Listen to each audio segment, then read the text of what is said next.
Okay. Okay, so magically, there's an Andis rake here. So, as well as finger plucking, we're going to use the rake in the head to uniformly pull some tone everywhere. Now her hair is nice and clean, and so it doesn't grab very much, just a little. So to get a little better mileage there, you're going to take a little bit of grooming chalk. Ear powder works really well, but I don't have that at the show, so a little bit of chalk in the head. Rub it in there good. And I'm going to leave the hair that's in the rake here because it will help to grab the other hair better. And I'm going to pull it through, and I can feel a little more resistance, so that's telling me that it is pulling some of the head coat out. That's nice and uniform, as opposed to the finger plucking, which is randomly all over.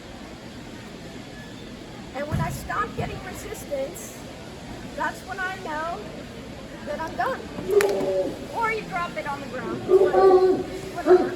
So this is how much got pulled out as a result of using the rake. I can tell that it's pulled and not cut because I can see the tips of the follicles on the end of the hair. If you can't see it in the video, you'll be able to see it on your own. So just as a reminder, when you're using the Andis rake, make sure it's really dull. So I literally dig in the dirt with it and then keep a new one in the dishwasher for a couple of weeks to get it dull. Most important step about using an Andis rake, if you don't dull it, you might as well be scissoring or clippering your coat. So make sure you get it dull first. Okay. And maybe I rough it up one more time. Put a little bit more on here. If I had a 5-minute timer, it'd probably be going off about now. Now about finger plucking, here's a couple of extra steps about it. This is a good time to practice using both hands. If you can become ambidextrous in the beginning, it will help you out later. And once you're really good with whatever your dominant hand is, you'll never want to switch to the other hand. So it's a good opportunity, if you're a beginner, to learn how to become ambidextrous. Now the other thing is, I could just pull hair without looking too much about it, but as a beginner, I want you to really identify exactly which hairs you're pulling. It doesn't even matter to me which ones they are for this stage. I just want you to identify them, grab them, pull them.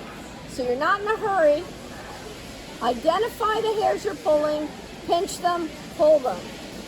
If you ever saw the movie The Karate Kid and you encountered wax on, wax off, that's what this is. This is wax on, wax off. Identify the hairs you want to pull, pinch, pull. Identify the hairs you want to pull, pinch, pull. What this will allow you to do later, once you have the skill of identify the hairs you want, pinch, and pull, is later on at a more advanced stage where you really want to pick the top line to make it really nice. You are literally going to be identifying small tufts of hair like this one, and you're going to want to pull exactly and only the hair that you want so that you make a really nice top line or you make a really nice blend line somewhere. So just like becoming ambidextrous, start now while you're a beginner, and you won't have to unlearn to relearn how to fine-tune when we're at the other end of this process and she's back in the short coat and we're tweaking for her conformation for top line around her tail, things like that.